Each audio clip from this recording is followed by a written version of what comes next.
मिति 2083 ज्येष्ठ 6 गते बुधबार। मुख्य समाचार। तराईमा लूको भीषण आतंक। देशका दक्षिणी मैदानी भूभागमा अत्यधिक गर्मीले जनजीवन अस्तव्यस्त बनेपछि जल तथा मौसम विज्ञान विभागद्वारा उच्च सतर्कता अपनाउन कडा आह्वान। भइरहेको तापक्रम 43 डिग्री सेल्सियस नाग्ने चेतावनी। ठूलो खलबल। सांसदको व्यक्तिगत आचरणलाई लिएर प्रतिपक्षी महिला सांसदहरूको चर्को दबावपछि राष्ट्रिय स्वतन्त्र पार्टीभित्र आन्तरिक छानबिन तीव्र। संसदीय सुनवाई समितिबाट नयाँ प्रधान न्यायाधीशमा मनोज कुमार शर्मा अनुमोदित। नेपाल भारत सीमामा पुनः कूटनीतिक तनाव। लिपुलेक हुँदै कैलाश मानसरोवर यात्रा सञ्चालन गर्ने भारतीय कदमप्रति नेपाल सरकारको औपचारिक र कडा आपत्ति। भारतद्वारा नेपाली दाबी अस्वीकृत। विश्वभर भयावह त्रास। मध्य अफ्रिकामा घातक बुन्डीबुग्यो इबोला भाइरसको प्रकोप नियन्त्रण बाहिर गएपछि विश्व स्वास्थ्य संगठनद्वारा आपतकालीन रूपमा सार्वजनिक स्वास्थ्य सङ्कटकाल घोषणा। राष्ट्रिय मौसम समाचार। तराई क्षेत्रमा अत्यधिक गर्मीको लहर। नेपालको तराई क्षेत्रमा बढेको अत्यधिक गर्मी र लूका कारण जल तथा मौसम विज्ञान विभागले उच्च सतर्कता अपनाउन आग्रह गरेको छ। पश्चिमी तथा मध्य तराई क्षेत्रमा पश्चिमी र स्थानीय वायुको आंशिक प्रभावका कारण तापक्रम उल्लेख्य रूपमा वृद्धि भएको हो। तराईका मुख्य सीमावर्ती शहरहरूमा दैनिक अधिकतम तापक्रम उच्च बिन्दुमा पुगेको छ, जहाँ भइरहेको अधिकतम तापक्रम 41 देखि 43 डिग्री सेल्सियससम्म रेकर्ड गरिएको छ। यसैगरी नेपालगञ्ज, जनकपुर र वीरगञ्ज लगायतका क्षेत्रहरूमा पनि तापक्रम 39 देखि 41 डिग्री सेल्सियसको आसपास रहँदा जनजीवन निकै प्रभावित बनेको छ। अर्कोतर्फ कोशी र बागमती प्रदेशका उच्च पहाडी तथा हिमाली भूभागमा भने आंशिक बदली भई स्थानीय रूपमा हल्का वर्षा र हिमपात भएको छ, जसले तराईको प्रचण्ड गर्मीको तुलनामा एकदमै फरक मौसमी अवस्था देखाउँछ। संसदीय गतिविधि। प्रतिनिधि सभामा छानबिन र नयाँ नियुक्ति। काठमाडौँस्थित प्रतिनिधि सभामा पछिल्लो राजनीतिक सरगर्मी र संरचनात्मक परिवर्तनहरू तीव्र बनेका छन्। प्रतिपक्षी महिला सांसदहरूले उठाएका प्रश्न र चर्को दबावपछि राष्ट्रिय स्वतन्त्र पार्टीले आफ्ना एक सांसदको व्यक्तिगत आचरणको विषयलाई लिएर आन्तरिक छानबिन सुरु गरेको छ।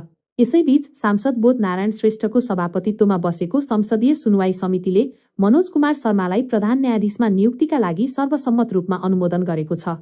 वरिष्ठताको विषयलाई लिएर केही सांसदहरूले असहमति र संशय व्यक्त गरे तापनि शर्माले सर्वोच्च अदालतको नयाँ प्रधान न्यायाधीशका रूपमा आधिकारिक कार्यभार सम्हाल्दै राष्ट्रपति समक्ष पद तथा गोपनीयताको शपथ ग्रहण गर्नुभएको छ।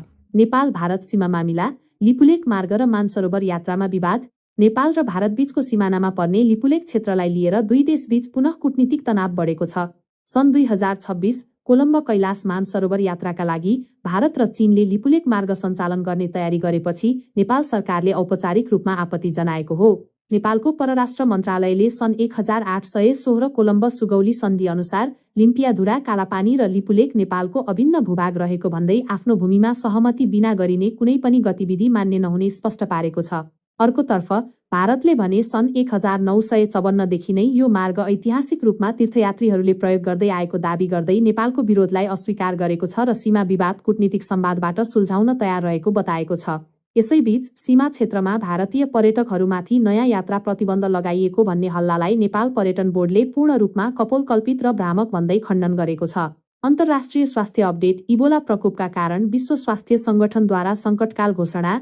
विश्व स्वास्थ्य संगठन WHO ले मध्य अफ्रिकामा फैलिएको घातक इबोला प्रकोपलाई ध्यानमा राख्दै अन्तर्राष्ट्रिय चासोको सार्वजनिक स्वास्थ्य सङ्कटकाल घोषणा गरेको छ। प्रजातान्त्रिक गणतन्त्र कङ्गोमा देखा परेको यो 17औं इबोला प्रकोप निकै खतरनाक मानिएको छ, किनकि प्रयोगशाला परीक्षणबाट यसपटक दुर्लभ बुन्डीबुग्यो भाइरस स्ट्रेन पुष्टि भएको छ। कङ्गोको इतुरी प्रान्तमा हालसम्म 240 भन्दा बढी शङ्कास्पद बिरामी र दर्जनौको मृत्यु भइसकेको छ भने यो संक्रमण छिमेकी देश युगाण्डाको राजधानी कम्पालासम्म फैलिसकेको पुष्टि भएको छ। विश्व स्वास्थ्य अधिकारीहरूका अनुसार सामान्यतया देखिने जाइरे स्ट्रेनको तुलनामा बुन्डीबुग्यो भाइरस विरुद्ध हालसम्म कुनै स्वीकृत खोप वा विशेष औषधि उपलब्ध नभएकाले प्रारम्भिक चरणको सहयोगी स्वास्थ्य उपचार नै यसबाट बच्ने एकमात्र विकल्प रहेको छ। अन्त्यमा मुख्य समाचार फेरि एकपल्ट। तराईमा लूको भीषण आतंक। देशका दक्षिणी मैदानी भूभागमा अत्यधिक गर्मीले जनजीवन अस्तव्यस्त बनेपछि जल तथा मौसम विज्ञान विभागद्वारा उच्च सतर्कता अपनाउन कडा आह्वान। भइरहेको तापक्रम 43 डिग्री सेल्सियस नाग्ने चेतावनी। ठूलो खलबल। सांसदको व्यक्तिगत आचरणलाई लिएर प्रतिपक्षी महिला सांसदहरूको चर्को दबावपछि राष्ट्रिय स्वतन्त्र पार्टीभित्र आन्तरिक छानबिन तीव्र। संसदीय सुनवाई समितिबाट नयाँ प्रधान न्यायाधीशमा मनोज कुमार शर्मा अनुमोदित। नेपाल भारत सीमामा पुनः कूटनीतिक तनाव। लिपुलेक हुँदै कैलाश मानसरोवर यात्रा सञ्चालन गर्ने भारतीय कदमप्रति नेपाल सरकारको औपचारिक र कडा आपत्ति। भारतद्वारा नेपाली दाबी अस्वीकृत। विश्वभर भयावह त्रास। मध्य अफ्रिकामा घातक बुन्दी इबोला भाइरसको प्रकोप नियन्त्रण बाहिर गएपछि विश्व स्वास्थ्य सङ्गठनद्वारा आपतकालीन रूपमा सार्वजनिक स्वास्थ्य सङ्कटकाल घोषणा।